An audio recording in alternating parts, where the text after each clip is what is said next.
My husband was either reluctantly answering or outright telling her not to talk about me. But they've discussed my sex life, and apparently, I'm vanilla. To her constant questions about whether he preferred me, he answered that it's different, and he doesn't want to compare. Discussions about me often ended in him getting irritated and not answering for days. I have never cried my whole life combined compared to these last few weeks. I want to leave my husband, but I don't want to tell him why. I don't want to give him or my bully the satisfaction of knowing that they hurt me. I just want to ask for a divorce and just tell him that I am not in love with him anymore, and that I'm not happy in our marriage. Technically, I won't be lying because he's not the man I loved, and I'm not happy about our marriage. I haven't told anyone what I found out, but I've told my mom that I want to leave my husband and stated the reasons above. She went berserk. She said that this was so out of the blue and moronic, and the first question she asked was whether I was cheating on him or not.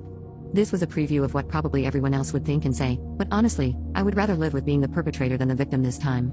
I just can't let that be hurt me again, then watch me suffer and enjoy it. I just can't. I know I'm being irrational right now, but please put yourself in my shoes and tell me what you would do in my stead. Update 1. Many said I needed a lawyer.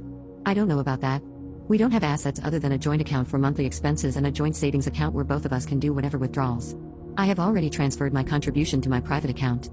I'm not trying to protect my husband and his affair partner or their reputation. I just don't want to give them the satisfaction of knowing how much they've hurt me.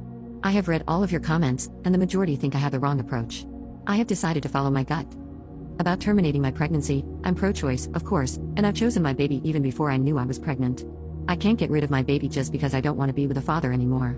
My brothers and I are children of divorced parents, and we turned out decent enough. About my bully being the stepmom, the chance is slim and not good enough to convince me to get rid of my baby.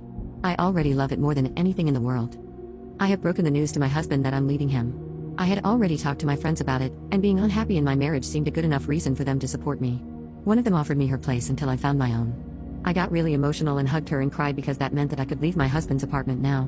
He was shocked when I told him. I don't think he took me seriously at first, but he asked me if he had done something wrong. I told him that I was simply not happy with him, and I thought I was still too young to waste my life in an unhappy marriage. He said he had noticed me being distant this past month, but never would he have guessed I was unhappy with him. He begged me to tell him what was wrong because this couldn't be it. He only believed me when my friend came to take me with her. This was Thursday. He had been calling multiple times a day, but I hadn't answered. He showed up this morning at my friend's house and begged me to have breakfast with him. I agreed. He looked like he hadn't slept or shaved since I asked for a divorce. I told him that I was pregnant and that I was keeping it, but he didn't have to be a part of its life if he didn't want to. His phone was on the table, and he got a notification from Messenger. So, he had forgotten to delete the app before meeting me. When I saw her name, I said, "Oh? Is that her? You know, she used to bully me in school back when we both lived in our hometown." He froze. "Oh, haven't I told you about her?" Then, I told him everything she did and how it affected me, how she never apologized for anything.